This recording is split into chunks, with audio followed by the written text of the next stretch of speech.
Born and bred in Tuscaloosa, not raised in Baton Rouge. Didn't ride no wagon train to Norman or to Boone.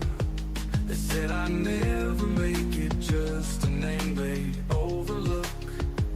Now I'm burning up their game plans and ripping up their books. No 5-star shine, no silver spoon. I came up grinding on a Friday night moons. Now they feel me coming like a 4th down blitz. Got them talking sideways, throwing fits. But I must admit, I can't quit. 'Cause I'm the outlaw of college football. Ain't no stripes can hold me back. I don't need their legacy or no booster money stack. Woo! And that's our new song that we've been using on the podcast and whatnot. I figured I'd try to integrate it here on the live stream, and it seemed like it worked out pretty good because we got Killer Breeze dancing in the background. What's going on, brother? What's happening? Woo! That song gets you fired up, don't it? The song gets me going every time, man. I love it. I love that song, man. Amazing what AI can do, right? Hell yeah, dude. It's awesome. It just sounds just like a real country singer. It does. It does, man. It really does get me going. Well, today we're going to do a little college football week 9 preview. We ain't done a lot of these this year, but I'm going to start trying to do some every week since we're getting closer to the end of the year. And we now got a pretty good idea of who might be in line for those 12 playoff spots and whatnot. I'm going to talk a little bit. I got about 12 games here I might touch on. I'm not going to touch on all of them, but just the 12 main ones that I think me and you both could probably have a little bit of input on and not look completely stupid.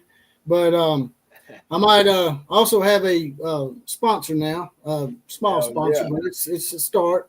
Tim Gillespie's he sells insurance for Medicare and whatnot, and I'm going to bring his ad up in just a second. As a matter of fact, I might go ahead and try to put that out there right now. Y'all bear with me. I'm sort of new to this, so I'm going to go ahead and try to run this ad real quick for our new sponsor.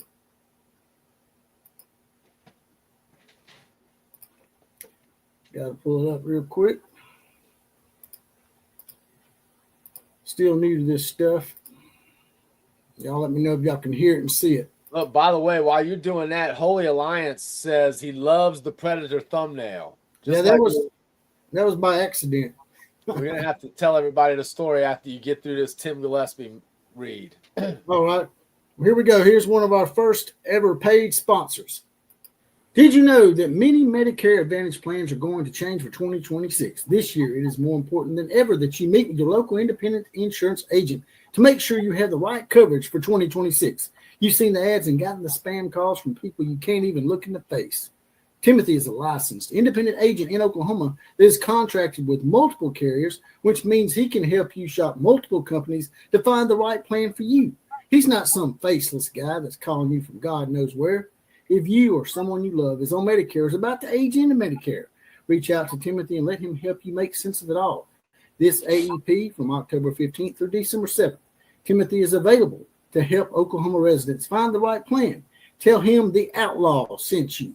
You can reach Tim at 918-771-9711 or go to timothyknowsmedicare.com. Timothy Knows Medicare is not affiliated with the government. Timothy is an independent insurance agent that works for you, the client. Woo! Oh, yeah. That was my first ever read through. I felt a little funny doing that shit, man. I felt a little too corporate. Well, let me tell you something, and this is no BS. I had an insurance license that just went inactive. Dude, it is critical these days to have somebody that knows what the hell they're talking about, because to navigate, especially something as complicated as Medicare and Medicaid, man, those folks will work their weight in gold. So if you really are looking for something like that, then by all means, it sounds like Tim be a good guy to call. Oh yeah. So where we're gonna start first tonight? You want to check? You want to try and maybe save Alabama and Oklahoma for last? Let's let's treat that like game day. We'll get to the important teams last, and that is the Crimson Nations. Now I can bring up the CBS rundown of the schedule, but it's not exactly, lined up the way I want it. It's got all these other games sprinkled in the middle that you have to guide through. I can bring that up if you want me to.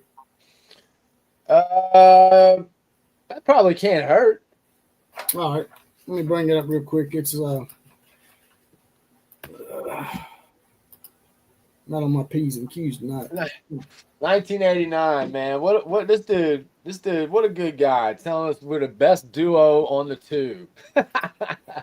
I don't know about that 1989, but I do appreciate the compliment. I'm gonna start down here at the bottom, but it's at the top right up here already. And I'm doing this because our resident Nebraska Cornhusker Larry Trewicki, they're having a bit of a rough time. As you know, lost to Minnesota for the 6th year in a row. I never thought I'd see Nebraska lose to Minnesota 6 years in a row. But Northwestern's playing at Nebraska. You expect Northwestern to go in there and maybe be, Well, I gotta say, I'm a little surprised. We all before the season, we all talked about this is usually the year when Matt Rule, when you see him make a move, and I don't know that this year is a whole lot better than last year. I do think it does seem to be a little better, but things like losing to Minnesota for the 6th time in a row, that seems like maybe not taking that big of a step forward. I saw I was seeing Larry and saw Larry in the chat last night, and he was literally saying the Huskers were dead. So I didn't think things were that bad there, but that makes me wonder if the morale is bad, as well. So Northwestern just beat Penn State, right? Everybody's beating Penn State.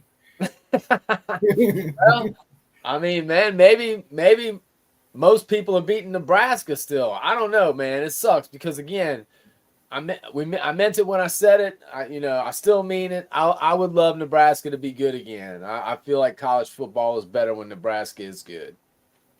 They get some of that MAG on them, right? Make Nebraska great again. That's right.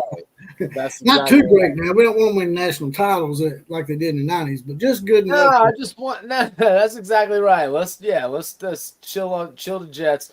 Well, I'm not talking about having them contend for natties. I just want them back. I don't want them embarrassing themselves. Yeah, it cheapens our history, man. It cheapens our history. I need Nebraska to get their ass in line. Look, we just want Nebraska to dominate the Big Ten so we don't have to hear shit from Ohio State. That too. That would be nice. Or, I don't know, man. Could Nebraska make it in the SEC? I mean, would that help their recruiting? I don't know about that. That boat's done passed. I don't think anything's going to help Nebraska, to be honest with you. I think their location's really hurting them too, man. They didn't. I know. Dude, I mean, I don't know.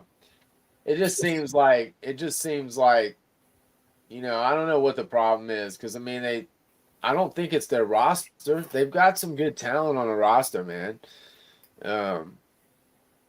But I don't know. I expected to do better this year. I forgot to do the first batter up. The first batter up was Kevron Harris. He's our resident Clemsonite. He says Alabama's going to beat South Carolina this weekend while Clemson's on a bye week. He's a Clemson fan, so I'm sure he would enjoy seeing Alabama just tan that hide this weekend. Well, I would be curious to know what Kevron thinks. I mean, where is Kevron at with Dabo? I mean, was Dabo just crying a couple of days ago when they were or this past weekend? Was he getting is he like completely losing it at this point?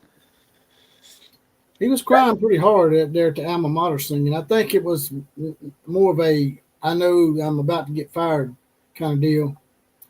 Although I do think that they should maybe wait another year because there's so many job openings, man. It's going to be a lot of competition. I don't know if Clemson can outbid Florida and Penn State and UCLA and Arkansas and all those teams, man. Dude, I think Clemson. I think Dabo. As much grief as I give Dabo, because I do feel like after Dabo's second national championship, he changed, and that's when the trouble started. But he deserves more grace than that. They shouldn't fire him. They shouldn't fire him. He should get more than he should get another year or two. But he's got to get off his high horse.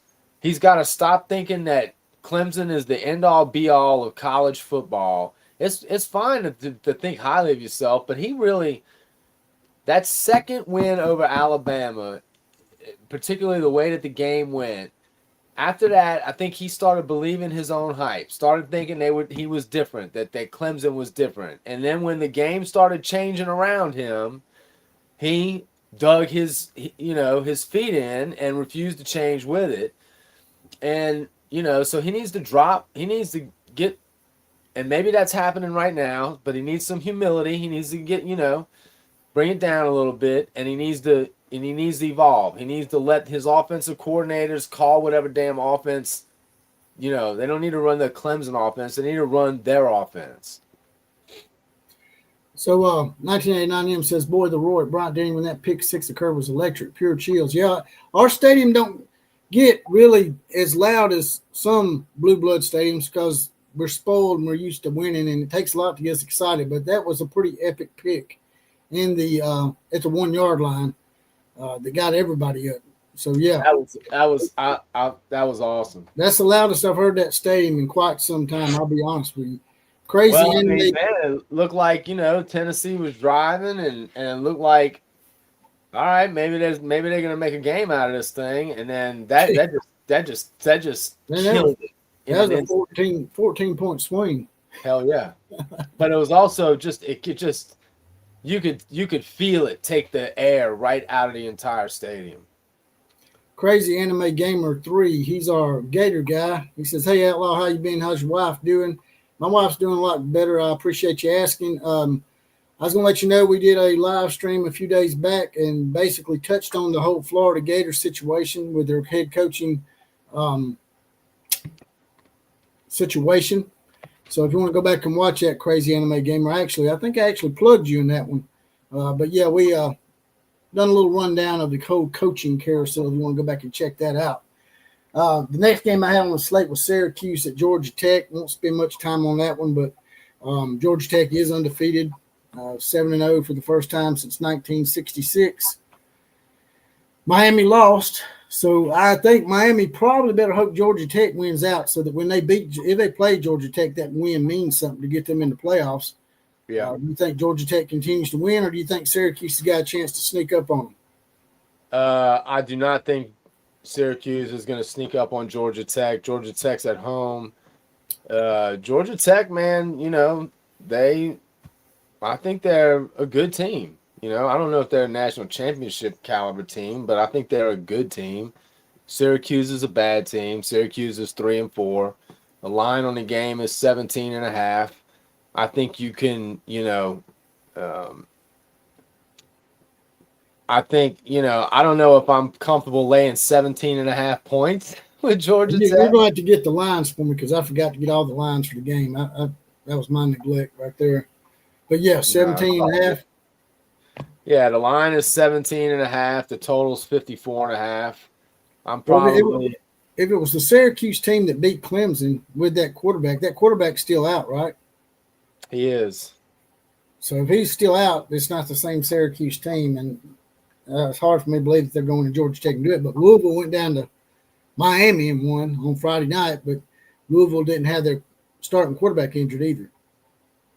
That's right. That's correct.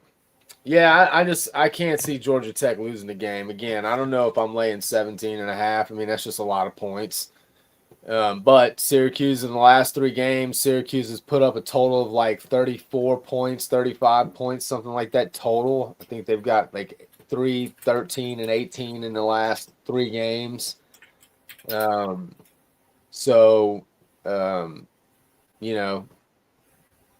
the under. Maybe the under, and maybe 17.5 is I'm probably going under and probably taking the points. Yeah, straight up, as far as who's going to win the game, I definitely think Georgia Tech will win this one. I would hope so, considering Syracuse don't have the starting quarterback, like I said before. But moving on from that, this game would have been a laughable game a few weeks ago because this team had lost to New Mexico and UNLV. But since then, UCLA's went on a tear. Ever since they fired their coach, they're undefeated. Funny how that works out, huh? UCLA at Indiana. You think UCLA can continue their undefeated streak under their new interim coach against Indiana? The upset? Again, man, playing on the road at a hot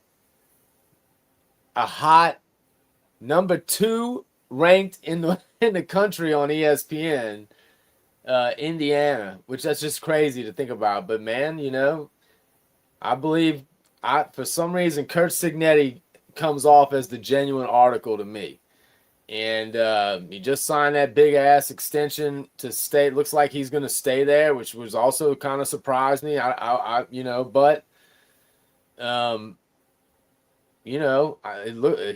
proving that he can win in the Big Ten.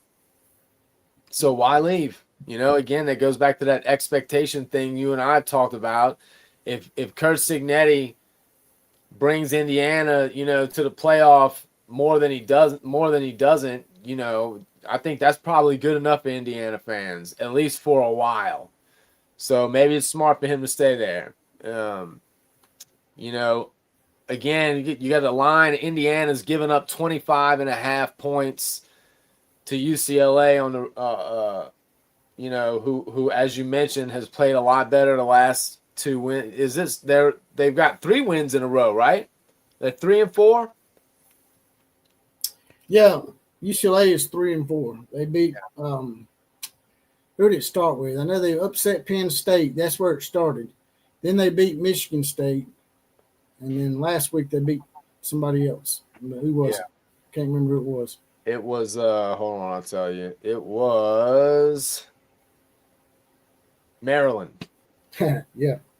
So they beat Penn State, and then they had 2 mid-card teams. What's that? They beat Penn State, and then they had 2 mid-card teams to follow up on their momentum, which really helped them. But that momentum may come to a screeching halt in Indiana. If Indiana gets a chance, they'll run the score upon them. They don't play around. Oh, hell yeah, they will. Signetti sort of reminds me of Steve Spurrier in a way, the way he acts.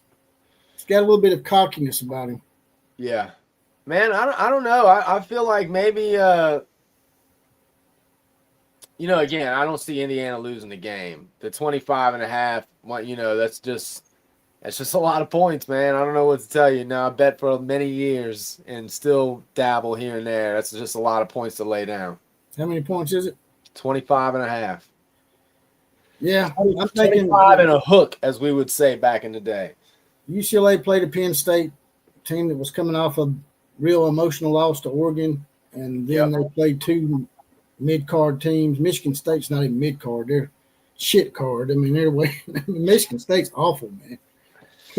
Somehow they've got 3 wins. I just don't know how Michigan can be so good in that state. Michigan State be horrible most of the time. They're just up and down. But the next game I got is your boy, Coach Prime University at Utah. I'm not even going to call them by their name anymore because they lick his ass so much.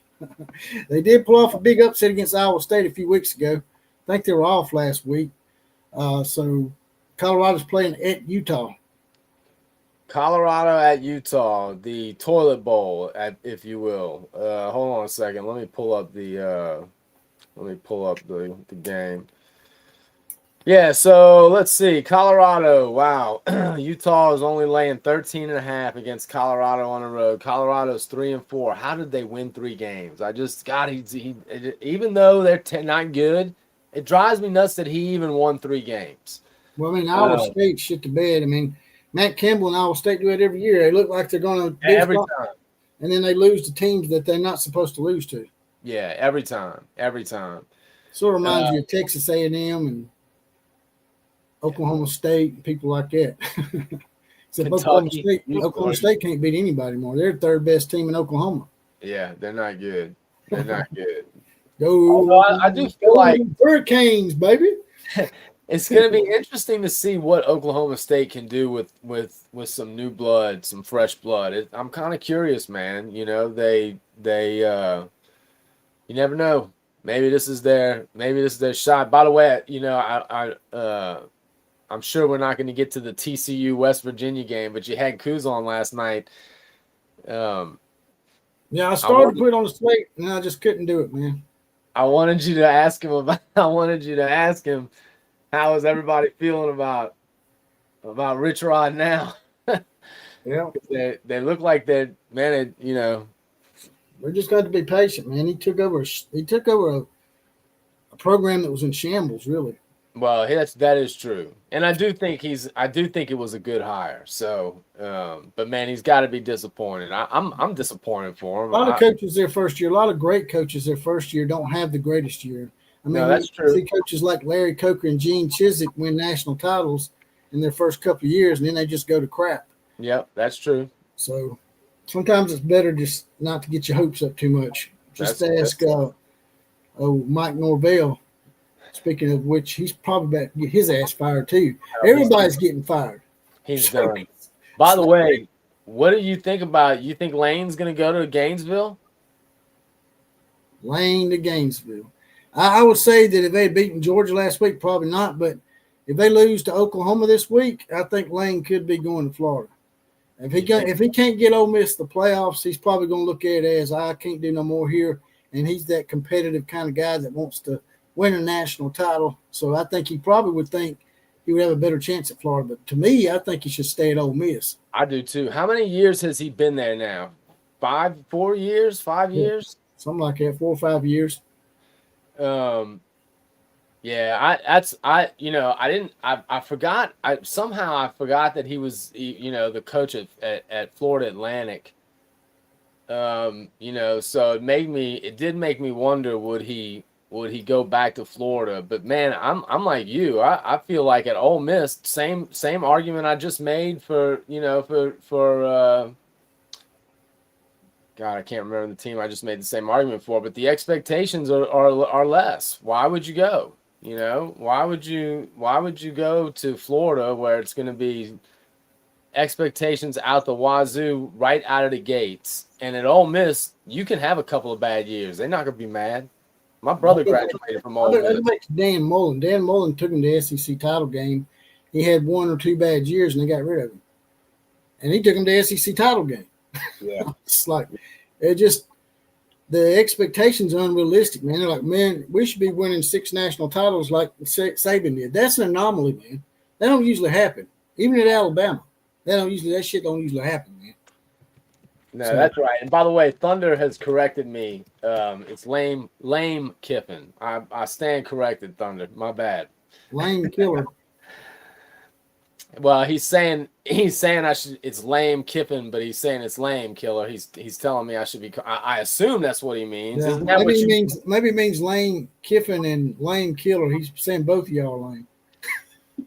Maybe he is. Maybe he is. Just aggravate. Starting shit between 2 of my best buddies. That's par for course, ain't it? I don't. And Lance is saying that he thinks Florida is a better job. And again, man, I tend to disagree. First of all, man, I don't know if you've ever been to Ole Miss, but it is a cool. Oxford is a cool place. It really is. The Grove is cool as hell. I mean, it's small town. Don't get me wrong. There's nothing there but the university, but it is a very cool place. And Lame Kiffin is a god right now in Oxford. They love him. They are going to love him. And all he has to do is just make the playoffs every couple of years. So if he does more than that, which we know he does want to. Lane Kiffin heard y'all talking about him. He's got a message. For y'all. Of signals. I mean, as I just tell you how it is. I think they do a great job of that. So if you study people really well, you know tendencies, and then you have enough confidence as a coach to go after those. That seems what he does. It seems like, they've got a really good beat on. Did it come up? Yeah, it's on now. Go ahead. Keep play. Thanks. I can't see it on my end. I can see it now. All right. Elaine's got a message for you there, Thunder OU. A film study of signals. I mean, as I just tell you how it is. I think they do a great job of that. So if you study people really well, tendencies, and then you have enough confidence as a coach to go after those, that seems what he does. And seems like, they've got a really good beat on the plays that are coming when they're called. And they do a great job of going and taking those away. I mean, you look at the Auburn game. I mean, I told Hugh after the game watching it, I mean, you might want to switch the signals. Like, it looks like they have the plays. The middle safety's running down to steal slants, which is very abnormal. You may have just answered my next question, but do you get with that in mind? Do you have to kind of shake everything up from a signal standpoint this week, or do you do that every week anyway? No, we're going to keep our same signals. I mean, I guess I was wondering, do you do that every week, or is that something that you have to specifically address because of who you're playing? Yeah, that's a really good question, and competitively, I can't answer that for you. So competitively, I like this dude, man. I like this dude. I don't see nothing wrong with what he said. I think it's funny. I think it's just tongue in Oh, cheek. dude, that's what he does, man. Him and Brand are probably good friends anyway, so he's just aggravating him a little bit because I'm sure Lane, he's the one to talk. He was the rumor has it he was stealing Alabama defensive signals. So Yeah, I don't want to hear that shit from him. he's just, dude. That's just what he does. He talks shit, and he likes to stir it up. I think he realizes that it gives him a competitive advantage sometimes to weak-minded, opponents. And, it's the same thing Spurrier used to do. I used to love it when Spurrier used to mess with Tennessee and everybody else, the LSU. Lane saying that shit about Brent would be like Connor Stallion saying that shit. Yeah. So Oklahoma fans, Sooner Nation did not appreciate those comments. They did not think it was funny. On the other hand, He was smiling at the end when he was saying it. He was smiling about you. He knew. no, that's he what knew. he knows what he's doing. He's just aggravating, man. He's trying to get him riled up. I mean, that said, though, to be fair, Brent Venables is known for, being very good at figuring out what they're doing on the sidelines. And that's part of it, He's not sending people into the stadiums like Connor was doing. Yeah. He's not. It's a totally different thing. It's just like with the Auburn thing. It's like I told him, just because they tricked you doesn't mean there was anything wrong with that. You're supposed to deceive. You're supposed to figure someone's signals out so you can stop them. And technically, honestly, if you don't like it, then stop using signals. You got the helmet communication now. Yeah. What do you need signals for? Use the helmet. It'd be like sending smoke signals on the reservation or something when you got a telephone in your TP. Or how about this? Why don't you use bullshit signals on the sideline and use the helmet for the real stuff? And then like, here's my signal right here. Here's the next play right here.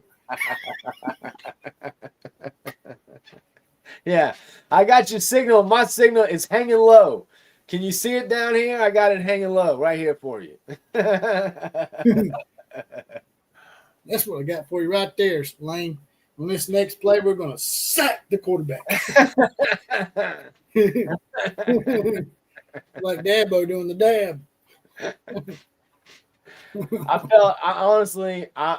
almost started feeling bad for Dabo when I saw one of his last press conference when he was talking about how bad he hurts. Yeah, but then I remember he's full of it. He's going to hurt when he's unemployed. You can be back to selling Aflac insurance in Birmingham, Alabama. Well, he should have. He needs to evolve with the game, man. All right, so the next game, I don't even know if I should bring this up. I'm only doing it for our boy 1989M. Michigan at Michigan State. I don't think it's going to be much of a game. Michigan surprised me last week when they took care of Washington the way they did. I thought Washington would win that game, but Michigan came through, and Sharon Moore starting to prove himself a little bit, I reckon. I think they'll easily take care of Michigan State. I don't know what the spread is, probably 20 or 30, right? I'm trying to pull it up right now. Here we go. Michigan is 14.5, actually. I think Michigan will cover that. That seems like a fairly safe bet. They are on the road, but man, they like you said, I was surprised. The last couple of weeks after the USC debacle, they played okay. So we'll see if he can keep it going. But as you already pointed out, Michigan State is not a good football team. In-state rivalry, does that keep it a little closer than normal? Maybe, but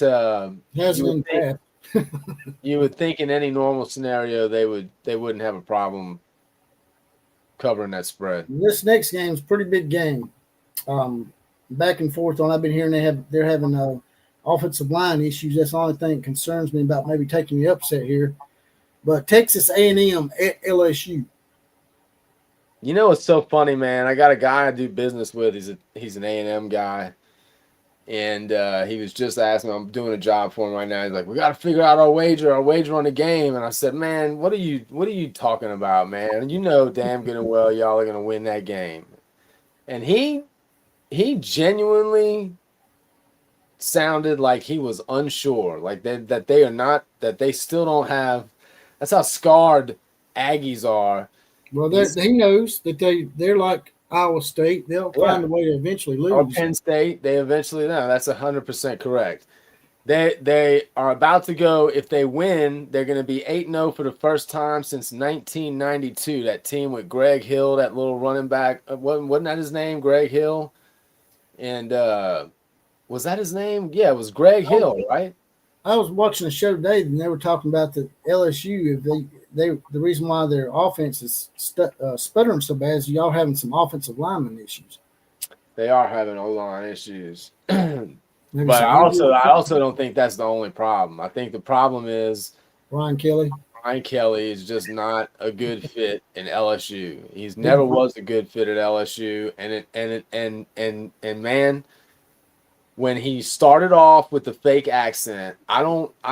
He would have had to start winning big time right away for that to not eventually be a problem. And I think it's all starting to come back to haunt him now. Like they don't like him down there. When they pulled that game out against Alabama, I think that gave him a lot of collateral. And now it's sort of going away now. Oh, dude, it's gone. You lose to Vanderbilt, and I think Vanderbilt's a good team. It's not necessarily a shot against Vanderbilt, but you're LSU. You are, man. You've got the most titles outside of Alabama in the last 20 years, and you shouldn't lose to Vanderbilt. Period. So.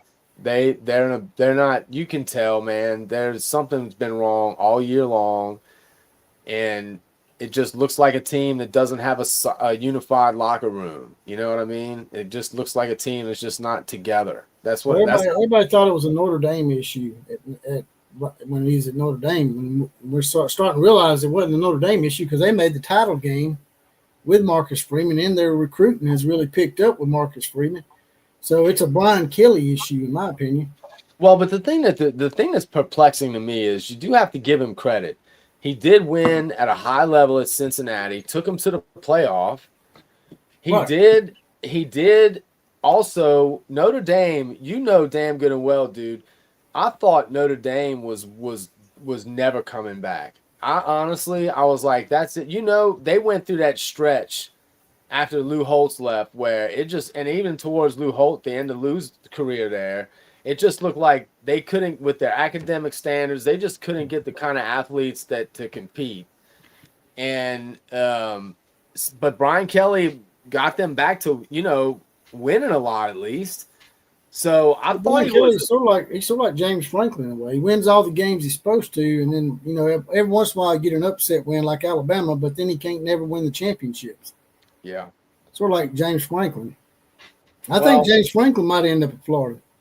Well, I was just about to say, I think, I don't like James Franklin. Let me make that clear. But I think James Franklin is a damn good football coach.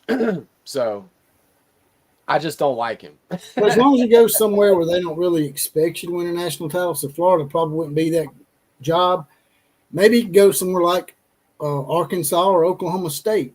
And if Clark Lee gets gobbled up, he could go back to Vanderbilt, because people don't realize that Vanderbilt was winning before Clark Lee with James Franklin. Yeah. It's just the guy in between them, Derek Mason, sucked. And so Clark Lee ended up getting the job at Vanderbilt. So Honestly, James man, Franklin's won in the SEC before with Vanderbilt. So Yep. Arkansas or somewhere like that might be a good place. I think that's a great landing spot for him. I think Arkansas would be a great spot for him. Or You know, Oklahoma State. Oklahoma State is fine too, but I think he's better. I think, you know, I think I'd like to see what he could do in the SEC with a school like Arkansas. You know, Florida. well, I think the thing I'd be worried about for him at Florida is that I think there would be a fair number of people that would not be excited that they were taking him, considering that he couldn't win the big game at Penn State. And I think he'd have just a ton of scrutiny, and he wouldn't have that much runway, you know. That's what I'd be worried about. But I don't think he'd have that same issue at Arkansas. I think he'd get plenty of time, and I think he's a good coach. So I think, you know, that would be good for Arkansas and good for him. Yeah, I'm looking up something real quick.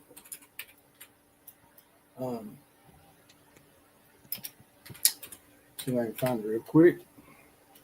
And we'll that's not it. But anyway, the next game I had, so Texas A&M to LSU, you're going to take Texas A&M at LSU? I mean, man, Texas A&M is laying 2.5 points to the home team. Yeah, I think A&M wins the game. I hate to say it, but I think A&M wins the game. I just don't believe LSU. I hope I'm wrong. I don't know if Brian Kelly can rally the troops in Louisiana, you know, and that's a thing, you know, and I just don't know if he can do it or not. And I do think Texas A&M is you know, I think this might be the year that they break through. I mean, yeah, they went out, man. It'd be possibly my team playing them. I think that's a strong chance of that happening. Alabama, even Oklahoma, if they can right the ship and forget about that Texas loss. I mean, there's a lot going on in that game. I'm not trying to make excuses for Oklahoma. I'm just saying. I mean, it seems like it always works out for Texas here lately that they catch Oklahoma a little disabled. If you know what I mean. Well, I mean, you know, clearly. Crazy Anime Gamer had a question for you. He said, "Excuse me, the guy in the center hat, does he talk college football on his channel too? I'd like to check it out." I've been trying to tell him he needs to get him a channel. He's been thinking about it for a while. I appreciate that, Crazy Anime. I that is long overdue. It's actually coming sooner than you think. But as soon as I pull the trigger, man, I'll let you guys know. I apprate that. So did Lou Holtz steal something from y'all? It says here he just. You know damn good and well what Lou Holtz stole from us, man. What you know what he stole from us, man. Don't act like you don't. Everybody knows what he stole from us. That play like a champion sign in their locker room. I mean, dude, that is grand theft larceny is what that is. How can you do that? How can you take that and then not give props to where it came from? Lou said they had a patent on that. Now you're gonna get me fired up. No, they don't. That's ours. That play like a champion. Again, you heard the king when he said it. We invented championships in Oklahoma. We know about championships. That's right. And that's without having to count all these bullshit championships, Auburn. Oh yeah. Yeah, Auburn and Oklahoma State. They jump in the DeLorean with Marty and Doc on Back to the Future and go back and steal a bunch of shit. They're like, what's the villain in that? Back to the Future. And Back to the Future was Buff. What wasn't it? Wasn't that the bad guy in Back to the Future? Buff. Wasn't that his name? Something like that. Yeah, I think it was Buff. That's what Auburn is. They buff. Uh, Comanche Sooner said John Gruden's going to take the Florida job of James Franklin to FSU. Well, Well, I'll tell John you this. Gruden he's been really lobbying too. It's not like the whole Jimmy Johnson rumor that used Biff. to go around, the Jimmy Johnson myth or rumor that used to go around. John Gruden was actually he had a bunch of Arkansas stuff, and he's been really campaigning for a job in the SEC. My only worry with him is he's been out of coaching for so long, and he's only done professional coaching. Will he be another Bill Belichick? Well, here's where I think the difference for John Gruden. I'm all for this. I'm all for John Gruden. I think first of all, I think John Gruden loves coaching football.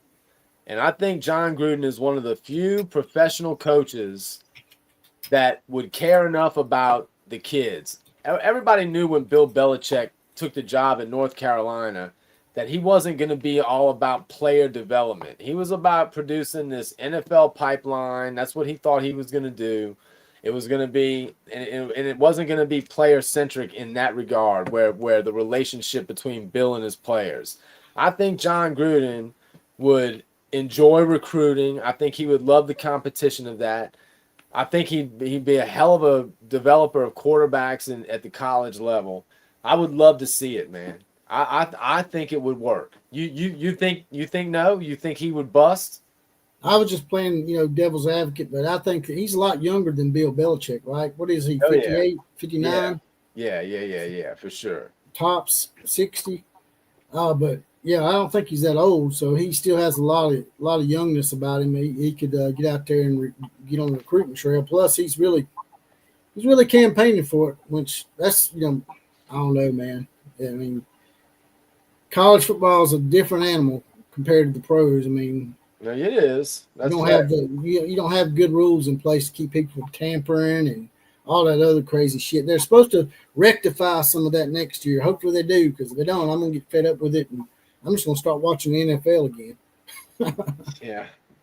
But that only lasts for so long either, though, because they're all about the money too. So that kind of bums you out after a while, anyway. it would not surprise me in this game though if Texas A&M starts thinking about the moment and they start getting a little tight in the ass a little bit and they choke this game away. It would not surprise me if LSU wins this game and saves Brian Kelly's job at least for a few more weeks. So would not surprise me if LSU upsets Texas A&M in this game straight up. I think that's right.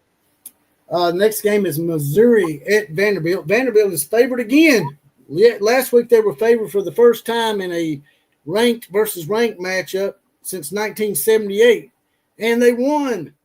Can Vanderbilt do it again? Dude, I think this is going to be like, if they win this week, it's going to be the best they've started since like the 50s, maybe. Did I hear that correctly? Something like that. They haven't been 6-1 since 1950, and if they go 7-1, that may take them a little even further back. Yeah, it's pretty. Honestly, it's pretty cool, man. I dig the story. I like seeing it. The real funny thing is, does Diego Pavia win the Heisman? I mean, how many games does Vanderbilt have to win for Diego Pavia to be the Heisman winner? Well, if you're going by who's most important to their team like they're supposed to, they don't always do that, then yeah, he's the Heisman Trophy winner, because without Diego Pavia, they're not – I don't think they're anything. That's what I'm saying. I mean, at a certain point now, Vanderbilt is not this cute little story. Vanderbilt is a one-loss team, right? They only have one loss, right? It's cute until they beat your ass. I already had that feeling last year. Thank God we didn't have to play them. That shit's not cute. It's going to be cute when they play Texas and Austin and beat their ass down there. Hey, I think that's going to happen. If you notice, Texas. That's going to be about as cute as Scarlett Johansson's ass, right? Yeah, dude. Texas made it out of it last week against Kentucky by the skin of their teeth. Yeah, I know that had to be embarrassing, man. I'm like, damn, we lost to them? Oklahoma lost to a team that struggled with Kentucky? Well, and Kentucky had the lead in parts of that game. You know what I'm saying? They weren't, they kind of blew it, to be honest with you. Especially first, you go into overtime and your first play, you're first and 25 from the goal line. you get 23 yards on your first play, and then you can't get into the damn end zone in 4 tries after that. That was a big time bummer. That's Kentucky being Kentucky. Yeah, but That's some they Kentucky shit there. but Texas was very lucky. So you bet your ass they lose to Vanderbilt. I see that coming. Hey, I don't think it's going to end well for look. Texas this year. This game's later on. I'll touch on it in just a second. But the game they got this week, if they sleep on it, they're gonna get their ass upset. Crazy Anime Gamer says Bear Bryant had the best nickname for Auburn, the Cow College. I don't know. I thought we'd come up with a pretty good one. What do you think, Killer Breeze? Which the Barn Monkeys? Yes, the Barn Monkeys. I thought, yeah, Cow College was great until we came along and we started tweaking shit. The Barn Monkeys. I like Cow College. There's a certain ring to that, but the Barn Monkeys, I think, it's just perfect. Yeah, it makes them look like a bunch of jesters and jokes. That's what they are. They're a joke of a program. Like Oklahoma I use State. it all the time, and they don't like it. Oklahoma State, Okie Pokey Chokey State, man, they're a charity case. So, and actually, Sooner fans get mad at me when I say that. Man, I don't understand it. I guess, y'all got a different way of handling your in-state rivals than we do around here. I don't know why so many Oklahoma fans have love for Oklahoma State. It's a weird thing to me.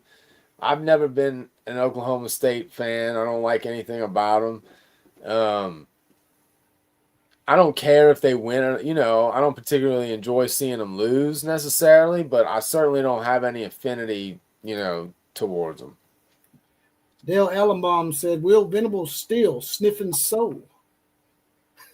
Still sniffing soul? Oklahoma fans do not like lame Kiffin, let me tell you. I like Oklahoma's chances, man. We haven't gotten to the game. We're gonna break the game down here soon enough. But if that gives it away, that tells you where I'm leaning. All right. Well, since we're talking about the Barn Monkeys, Auburn does go to Arkansas. Both these teams are looking for the first win. Arkansas has been really close the past 2 weeks. They're playing a lot harder and better under Petrino. Petrino, I think, needs this win more than Auburn. I don't know about that.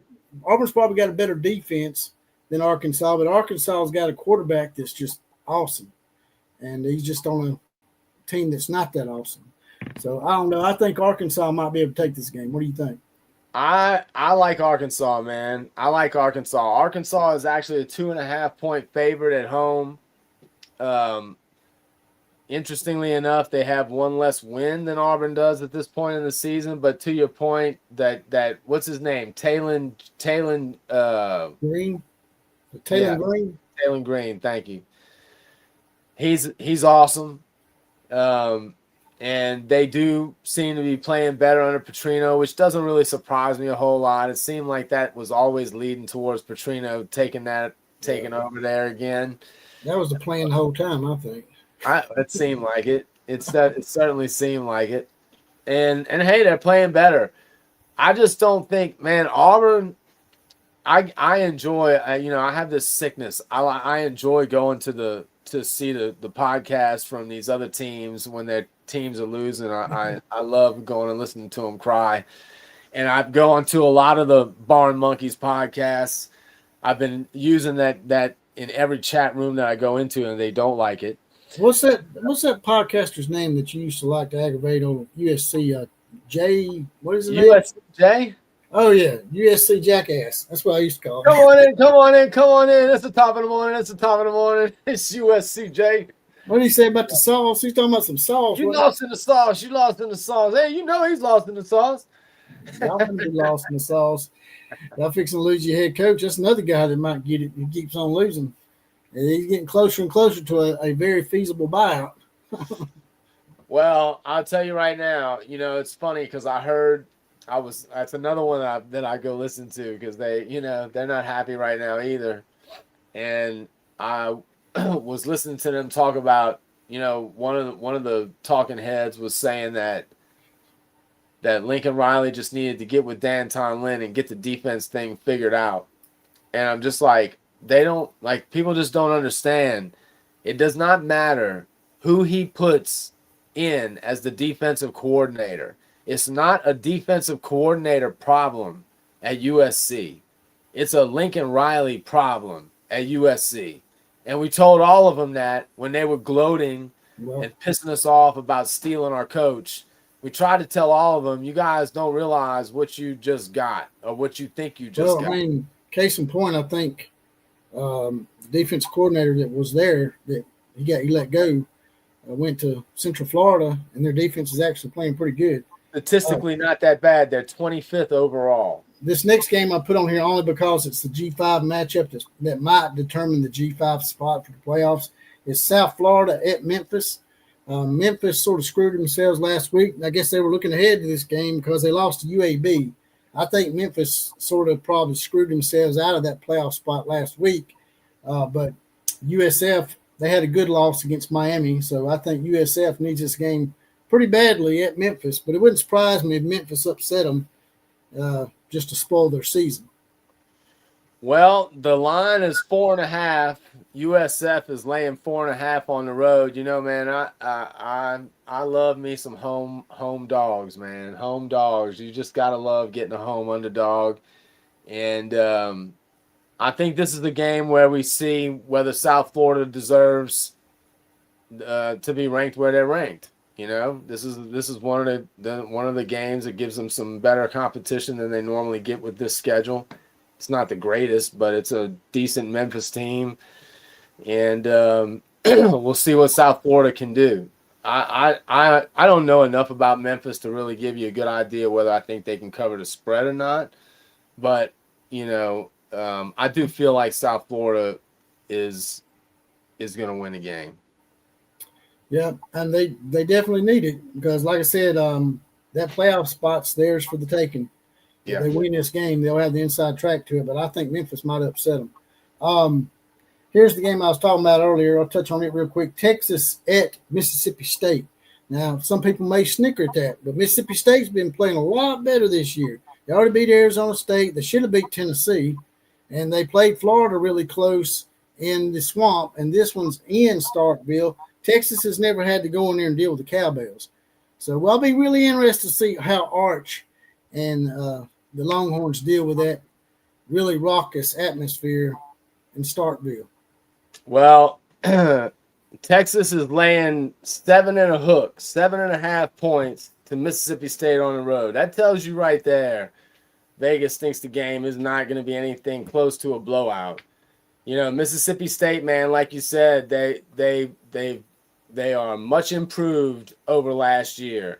They've got a winning record. I think they're 4-3, right? Yeah, they're 4-3, and they are. They're on a 2-game skid against a number 6 ranked Texas A&M team at the time, and you know lost its squeaker to Florida on the road. So I like Mississippi State to win this game, dude. And it's not even about my Texas hate, which I have a lot of it. It's just like, I just hate them so much. They're so gross and so disgusting. But that has nothing to do with it. They're not a great football team. Mississippi State's been really close on the road, and then when they get the big teams at home, they've been really close, and they won a few of them actually. So, yeah, I think Mississippi State's gonna. I think this is where it starts to really unravel for Texas this year, and I do think that would be a real big signature win. That would be a big signature win for Jeff Lebby. I know Arizona State was ranked at the time, but it still don't carry the same weight as beating a big-name SEC school like Texas. Especially Texas. Plus, he already has a natural hatred for Texas from being in Oklahoma. So I'm sure Jeff Lebby would really like to stick it to him. And you are right, dude. There's nothing worse than playing against them effing Cowbells, dude. When they start, if they start getting momentum and they just it's oh my god, it's annoying as all hell. It's a tough environment to play in. If Mississippi State can keep that game close into the fourth quarter, I find it hard to believe that Texas is gonna win. But I wouldn't be surprised to see Mississippi State come out and just throttle them early. You know, just go out on them, up on them big early. White Boy Slick said the last time Oklahoma beat Texas was when Levy was the offensive coordinator. It was my curiosity. It has my curiosity piqued. I don't know if the Texas offense can stay with Mississippi State's offense. I think that's a great point, White Boy. I think it's a great point. That's what I'm saying. If you've watched any Mississippi State this year, and I have, they stretch the field, dude. They go vertical, you know, and they're going to press the ball against Texas. I guarantee it. I guarantee it. Yeah, I think this is where I think this is going to be the signature win. Jesse, you talked about for Levy. I think this is going to be it. All right, now the next game we're going to move on to is the two Crimson Nations, the two teams that matter the most. That's right. That's right. We'll start with my team, Alabama. They are going to South Carolina. We've had some bad luck in Columbia in the past. We're coming off 4 big wins back to back. It'd never been done without a off week to win 4 back-to-back games against ranked teams within your conference. It was the first time ever feat. But is it possible that maybe Alabama's looking ahead to the off week in LSU and maybe South Carolina catches them in a trap game? Man, South Carolina is not a good team, man. They just not. You know, now the only thing is, correct me if I'm wrong, but it's mobile quarterbacks have kind of been DeBoer's Achilles heel, right? Isn't that right? What's that? Mobile quarterbacks have given DeBoer a lot of grief up to this point in his tenure. Well, I mean, it's always been a thing with us with Saban too. Saban always had a problem with mobile quarterbacks, always. And but Lenore Sellers, like they were saying today, that South Carolina's got massive offensive line issues too. And in the first half, he's okay, but in the second half, he's so gassed from running around that Lenore Sellers can't win the entire game for you. Well, I'll tell you this, man. First of all, Oklahoma just lived in the backfield of South Carolina. Lenore Sellers was running for his life. And I think they can do the same thing. Is this an early game or is this a late game? If it's an early game, there's no chance. South Carolina, there's no way. It's a 2:30 game. Yeah. I think y'all play the 11 a.m. I didn't understand that, by the way. I mean, I love Alabama, but I think Oklahoma and Ole Miss should have been 2:30, and Alabama and South Carolina should have been the shit game at 11 o'clock. You know what I'm saying? I was a little bummed out that this game was at 11. I didn't realize it was at 11 until yesterday. I just assumed it was going to be later. But yeah, it kind of – and it sucks for Oklahoma because usually, especially in the SEC, the road dog on the road team in an early game typically has a pretty good advantage. So you think Alabama has any problems here? Do you think they're sort of sleeping on this game? I just don't see it. I actually, I also feel like Vegas got this line a little wrong. The line is only 12.5. I feel like this line should have been like 14.5. South Carolina's got a good defense. I'll give them that. Not really, dude.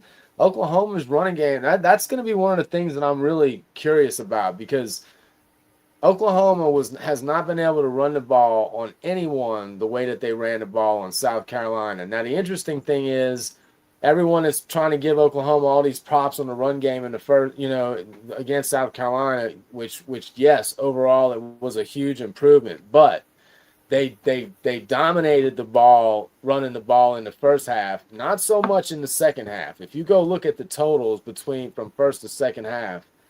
So my point is, I still don't know how good OU's offense is, and and they still did better against South Carolina than anyone else this year. It seemed like that's not technically true. They scored more points against other people, but they looked better. So I just don't see how. I think, and I'm not saying this to blow smoke up your backside, but I feel like it's safe to say that doesn't it feel like Alabama's the best team in the SEC right now? I mean, Ty Simpson looks like a legit Heisman candidate himself. It feels like they asserted themselves. It feels like they got embarrassed and got called out, and you either do one or two things. You get pissed off and do something about it, or you roll over and start losing games. So, Well, and it's also proving very clear that it wasn't so much to do with Florida State being great, because they're proven to not be very good. Alabama has just got caught off guard, just unprepared. It seemed like that day, they just weren't ready for that to happen. I'll give a shout out to Darren Mizzou fan. He's our Mizzou guy that comes in here a lot now. He's a real good supporter of the program. He said he thinks Alabama's about to put 30 up on SC. Yeah, it wouldn't surprise me if we put 30 on them. Be more surprising to put up maybe 40, 50. But it wouldn't surprise me if Alabama put 31, 34 points on SC, the SEC version of SC. Yeah. But yeah, I know it's easy and low-hanging fruit, but like you said, I think Alabama covers the 12. Yeah, it's 12.5 what I'm looking at, but yeah, I think I see him winning by a couple of touchdowns at least. Logan Lee said that this is a separation game between Oklahoma and Ole Miss. I agree with that. Whoever wins this game has got an inside track to maybe challenge to be in the SEC title game still. Technically, Texas is still in it until they lose. Everybody's still in it, really. Ain't nobody really separate themselves. LSU is out. Alabama and Texas A&M have the inside track, but there's still a lot of season to go and a lot of injuries that can happen. So, yeah. And that will bring us to the game of the day that I know y'all want to talk about, and that is Oklahoma versus those Ole Miss Rebels in Norman. This might be the first trip for Ole Miss to Norman. I'm not sure about that. They might have played y'all in the past in the regular season, home and home. I'm not sure, but what do you think about this game, brother? Well, what's interesting. So I was a little surprised that the line opened up at 4.5 points. Oklahoma was laying 4.5. I thought it was going to be a little closer than that. And the interesting thing is, if Vegas knows what they're talking about, Vegas is starting to feel even better about Oklahoma because the line has gone up it's gone up a full point. So it's 5.5 now. Man, the real question is going to be, again, Ole Miss has had real trouble stopping the run. Oklahoma has been horrible on the run, except they looked really good running the ball, particularly in the first half last week. Have they figured something out? I don't know.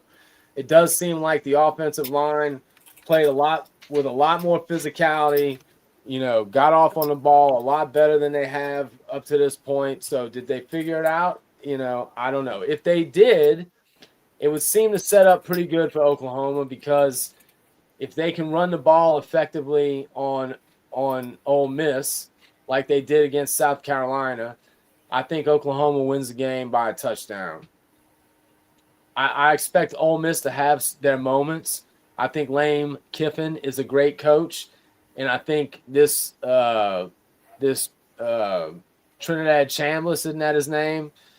The quarterback, I think he's a super talented kid, and he's going to have his moments in this game where they do some good stuff. But I think Oklahoma's defense, particularly their front, is the best in the country. And I think they should, playing at home, Oklahoma's home record is one of the best in the country.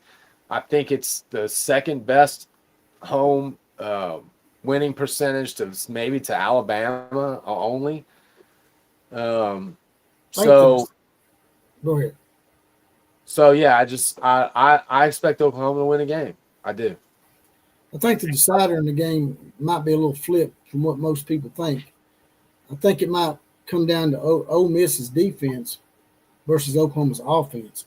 If Ole Miss's defense, which ain't that great, allows Oklahoma to score more than 28 points, I think Ole Miss is in trouble. I agree. I totally agree. Or even more than 24. Because I don't know if Ole Miss offense, while it's pretty good, I don't know if they can score more than 24 on Oklahoma. But, and honestly, Jesse, you bring up a good point because it also, I was going to say, to me, it also, the flip side comes down to that too.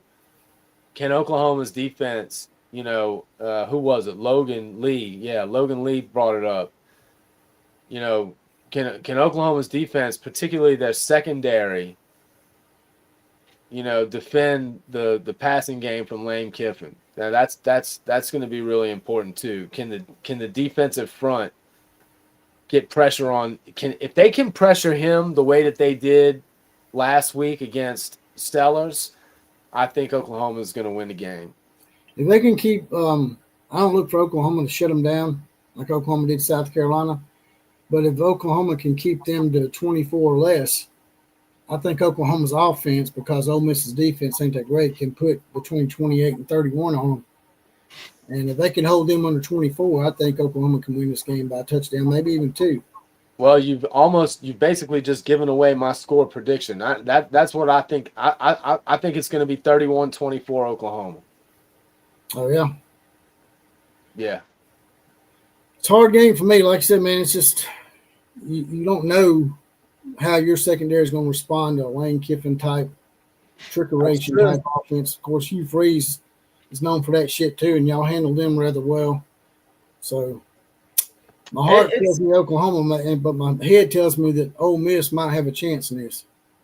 Oh, they absolutely have a chance. They absolutely have a chance, man.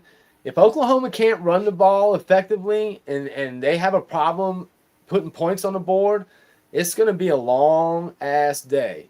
Because, again, as good as Oklahoma's defense is, they cannot – it's just impossible. I've seen – Oklahoma's had pretty good defense the last couple of years, and they've just so happen to have pretty awful offense. And I've just seen it happen over and over again. The defense plays great, but they can only play great for so long when the offense can't get them off the field. And it's just a matter of time before they start slowing down a little bit and the game breaks away, late if it didn't break away already.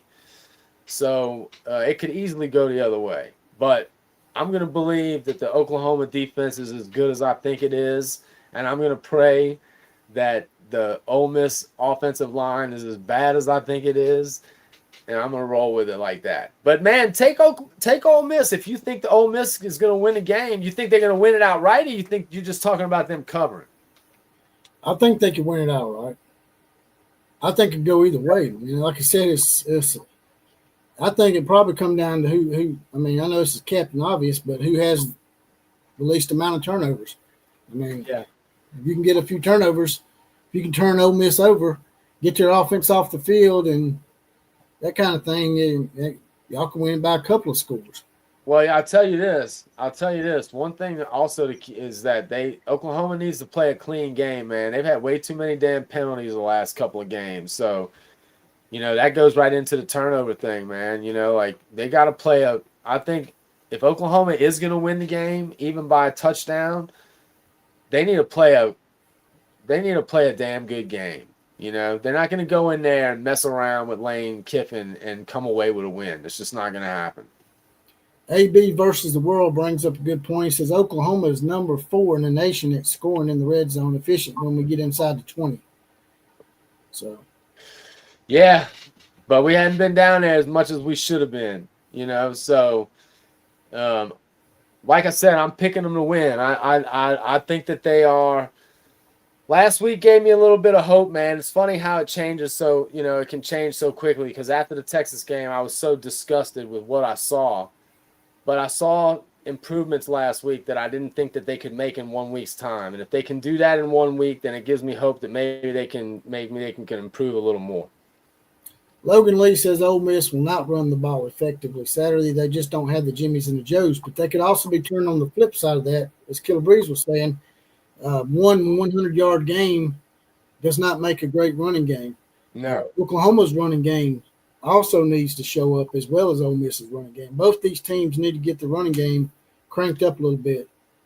Listen, Oklahoma, unless I'm mistaken, I think Oklahoma had 136 yards rushing by halftime in that game against South Carolina.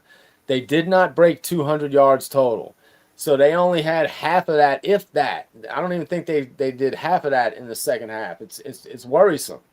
But again, they played a lot better. And Ole Miss is definitely beatable. Let's not, there's not like they're world beaters necessarily, but they are good. They are legit, and Lane Kiffin is a legit coach. So it's the SEC. Damn right, Oklahoma could lose this game.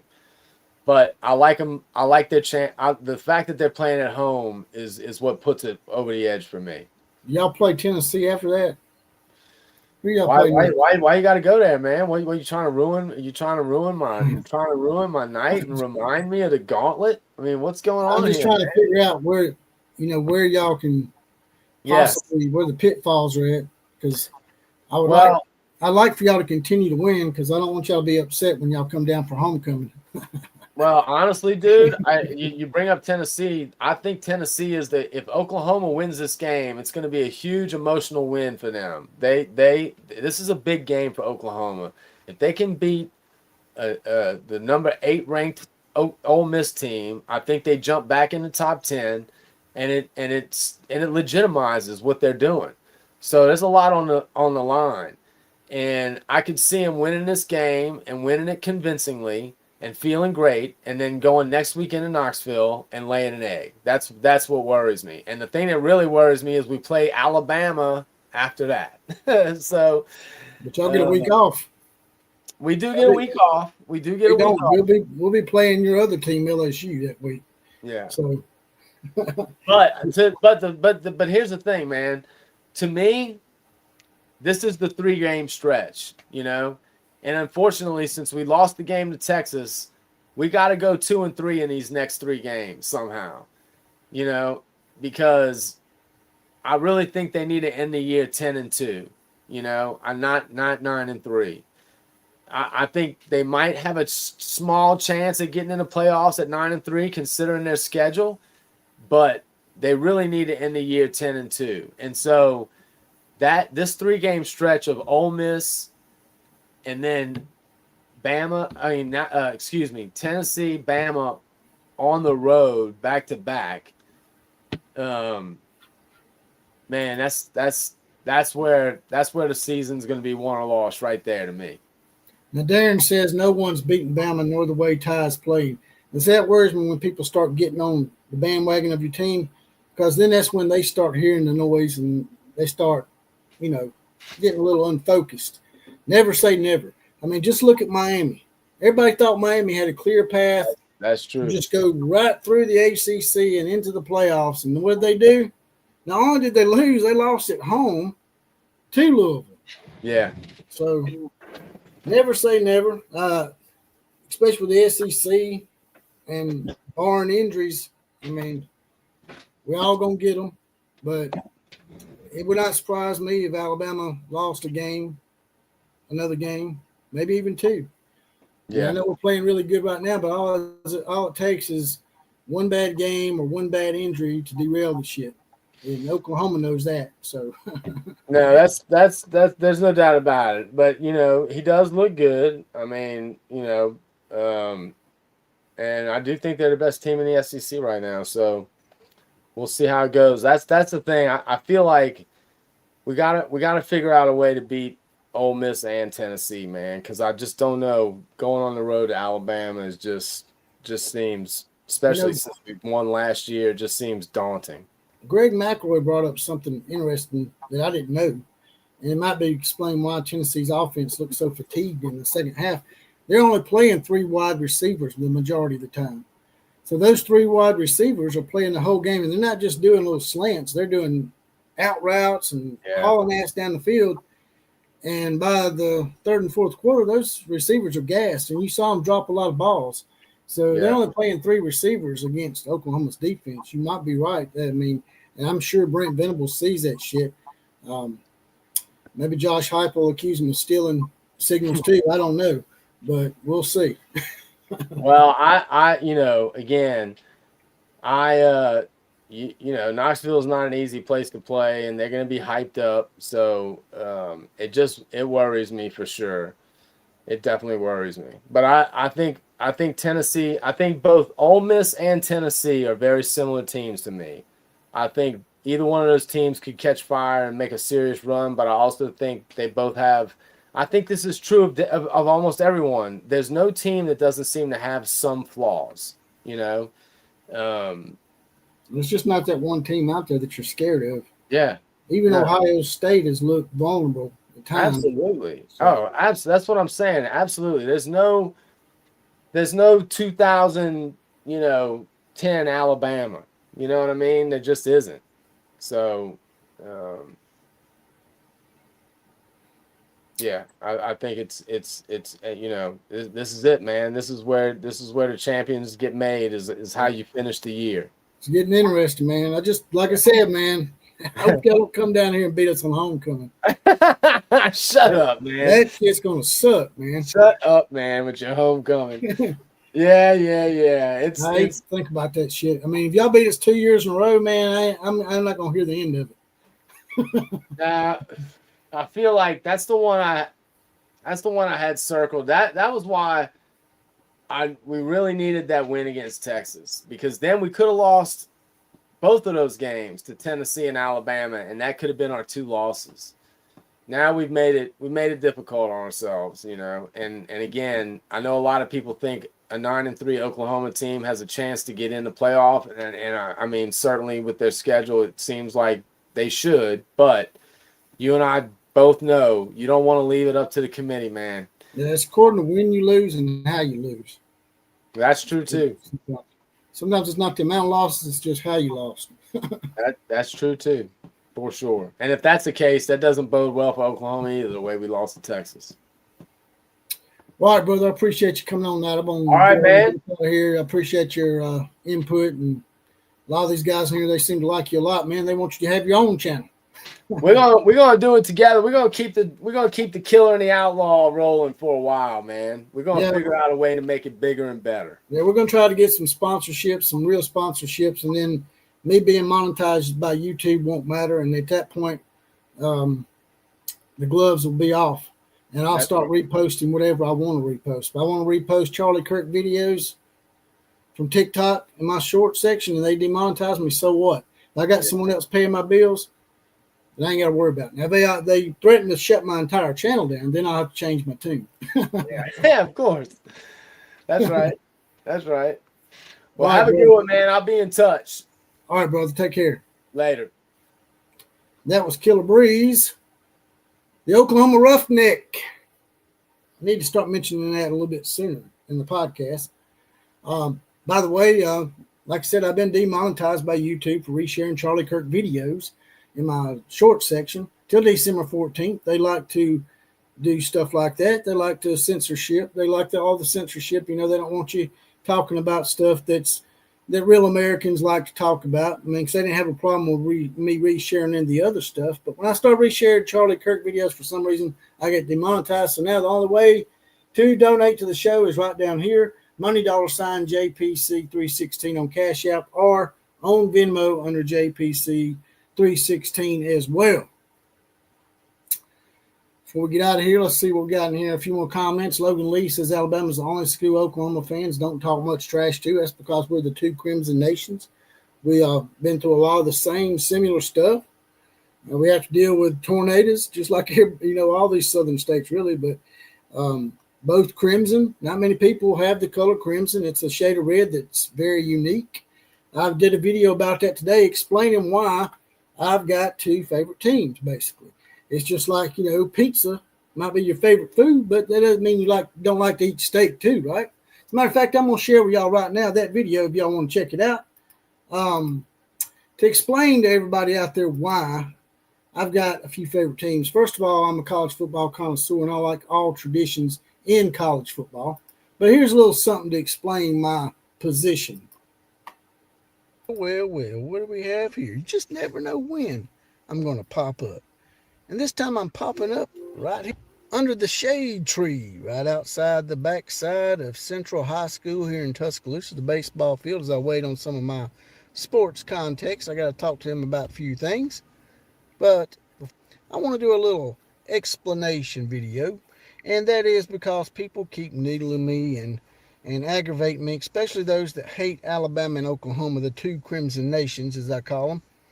And they say, well, how can you root for 2 teams like that, JPC? Well, like I've explained numerous times, we all have our favorite team, and then we have other things that we like. It's just like food. Maybe pizza's your favorite food, but that don't mean you can't eat steak, right? But if you want a more in-depth explanation, here it is. First of all, these are pretty much common Joe and common Sally states. These are blue-collar states with hard-working people, great Americans, real Americans that believe in doing things the right way, in my opinion. And ironically, these two institutions both chose the color crimson, a unique shade of red that also a lot of people compare to blood. And that's what we do around here. We give our blood, sweat, and tears to these two programs. They're the two most important institutions in both our states. And not only that, but on top of that, both college football programs are an elite level. Not only are these blue bloods, as people like to call them, they are gold bloods, in my opinion. These two are the gold standard of college football for national championships. You can try to come in here and debate it all you want and say that you can't claim this and you can't claim that, and that's sort of iffy, but it's not going to stop me from saying it. Because y'all can go back and claim them too, I guess. I mean, you could be like Auburn and jump in the DeLorean with Marty and Doc and go back and claim a bunch of national championships like they did. But we all know that's BS. But, yeah. And not only that, but these two programs have not only been champions in just college football like people want to have you believe. Alabama's won numerous national championships in other sports, gymnastics, softball, as well as Oklahoma. They've dominated in gymnastics and they've dominated in softball as well. And Alabama's won national championships in tennis and golf as well. So these are the common folk. These are the people that are passionate, maybe sometimes to an unhealthy degree, but nevertheless passionate, and they love their local programs.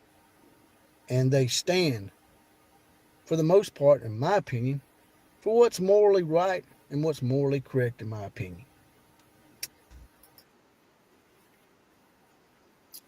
And that was the video. That was the video I done earlier today. I didn't really cut that off like I should have. But, yeah, that's the explanation right there. I didn't want to have to go all through it again myself. But people give me hell about that all the time. But I love college football in general. There's a few teams that I dislike a lot out there. But for the most part, every single university has some kind of tradition that I like. Even some of them that I don't like so much. But we won't get into all that. And with that, I'm out of here. Like, share, comment, and subscribe to this channel. And as always, KMCA to all the other teams. Class is now officially dismissed.